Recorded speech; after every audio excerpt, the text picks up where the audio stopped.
आप देख रहे हैं देश लाइव, देश की आवाज। दोस्तों, एक वक्त था जब पत्रकारिता को लोकतंत्र का चौथा स्तंभ कहा जाता था। आज वही पत्रकारिता सत्ता की गोद में बैठी है, घुटनों के बल, आंखों में श्रद्धा और जुबान पर जय श्री राम। नमस्कार दोस्तों, आप देख रहे हैं देश लाइव और आपके साथ मैं हूं आशिमा त्यागी।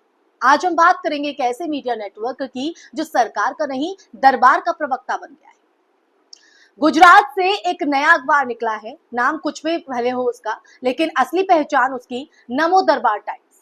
इसमें सिर्फ खबरें नहीं छपती हैं दोस्तों, इसमें दरबार की वाणी छपती है। अब जरा सोचिए, जब सरकार के लोग ही मीडिया चलाने लगे तब क्या खबरें आएंगी और क्या खबरें छुपाई जाएगी। मीडिया का अंतिम संस्कार हो रहा है। 2014 से अब तक अगर देखा जाए तो इस पर बात करना भी जरूरी हो जाता है, क्योंकि 2014 से पहले मीडिया में कुछ हद तक आजादी बची थी। नेता जवाब देते थे, एंकर सवाल पूछते थे, लेकिन 2014 के बाद धीरे धीरे धीरे धीरे सब कुछ बदल गया। अब एंकर सिर्फ चिल्लाते हैं, मोदी जी ने क्या कमाल कर दिया, कोई डिबेट नहीं होती, सिर्फ भगवा ड्रामे, राष्ट्रवाद की चीखें और विरोधियों की बेइज्जती होती। दोस्तों, एक समय था जब एनडीटीवी जैसे चैनल सरकार से सवाल पूछते थे, लेकिन आज एनडीटीवी भी अदानी जी के पास है।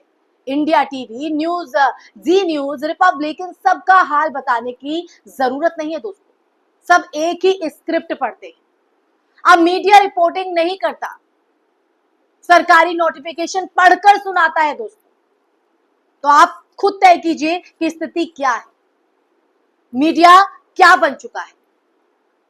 समाज का आईना मीडिया को कहा जाता है, लेकिन वही आईना देखिए अब किस तरह से काम कर रहा है। नमो दरबार टाइम्स पत्रकारिता नहीं, चरण वंदना।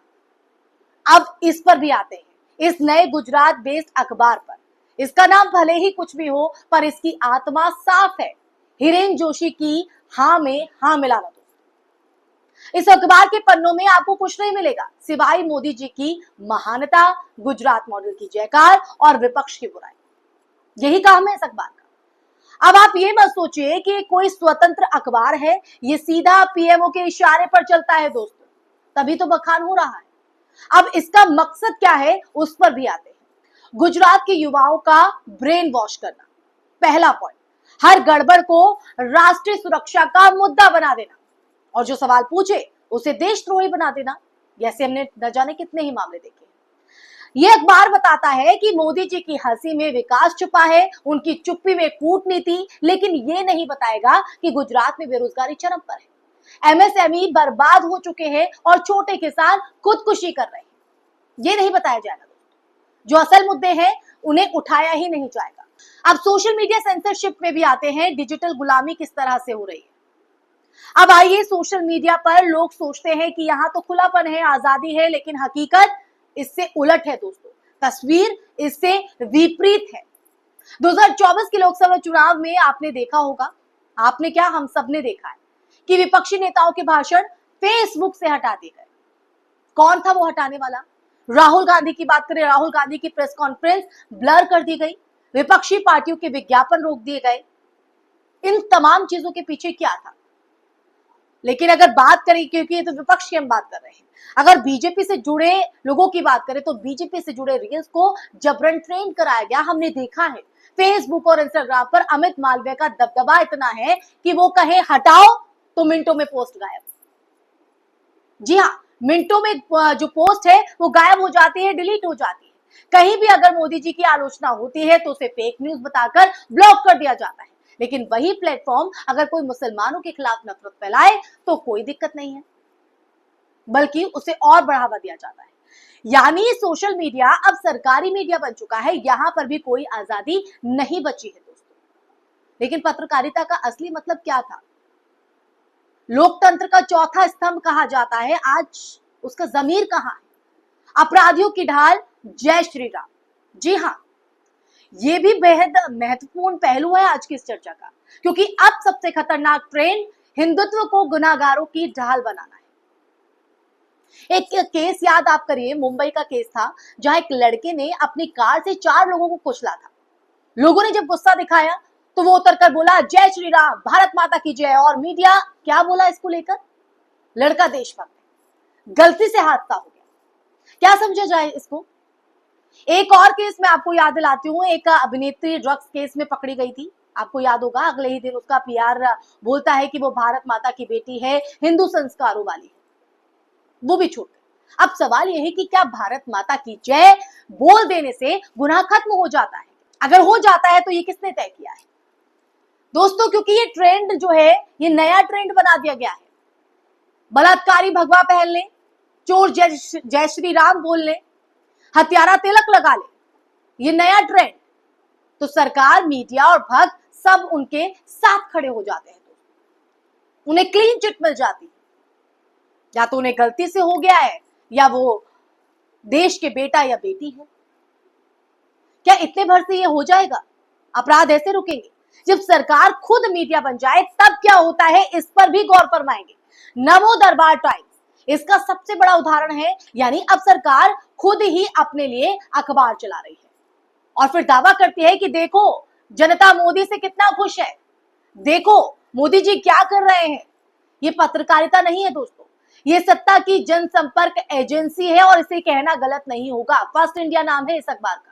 अब तो हालत यह है कि अगर कोई पत्रकार सच दिखाना चाहे तो उसे या तो जेल भेज दिया जाता है या नौकरी से निकाल दिया जाता है। ऐसे न जाने कितने पत्रकार हैं। और एनडीटीवी में तो मैंने आपको बताया था, अपनी प्रीवियस वीडियो में बताया था कि किस तरह की चीजें चल रही हैं। क्या ये है असल पत्रकारिता? लोकतंत्र या प्रायोजित तानाशाही? ये सवाल खड़ा करती है ये स्थिति। अब सवाल ये कि क्या हम लोकतंत्र में रह रहे हैं या मीडिया तानाशाही में? जब अखबार सरकार के पैसे से चले, जब टीवी चैनल्स अदानी अंबानी की मालिकाने में हो, तो जब सोशल मीडिया बीजेपी के इशारे पर काम करे और जब जनता की आवाज को देशद्रोह कह दिया जाए, तो क्या होगा दोस्तों? तो वो लोकतंत्र नहीं, डिजिटल गुलामी हो जाती है।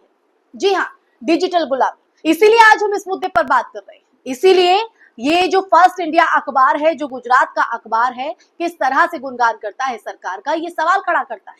तो दोस्तों, अब फैसला आपके हाथ में है।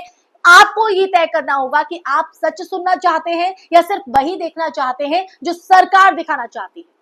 क्योंकि जब तक हम सवाल नहीं पूछेंगे ना दोस्तों, तो नमो दरबार टाइम्स उर्फ फर्स्ट इंडिया अखबार जैसे जो अखबार है, हमें हर रोज चमचागिरी का नया संस्करण परोसते रहेंगे, जिसे हम पढ़ेंगे और हम सिर्फ उससे जो है वाकिफ हो पाएंगे। अब वक्त है जागने का, सोचने का, वरना एक दिन अखबारों में सिर्फ तारीख छपेंगी, खबरें नहीं।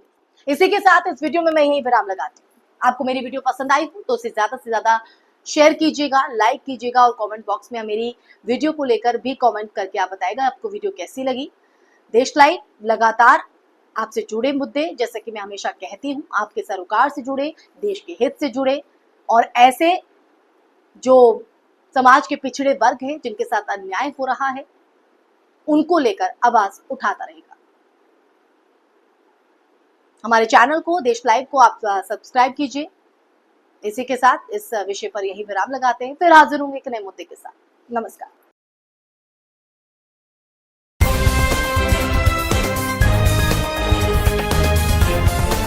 देश और दुनिया की तमाम छोटी और बड़ी खबरों के लिए हमारे चैनल को सब्सक्राइब करना न भूलें और बेल का बटन जरूर दबाएं।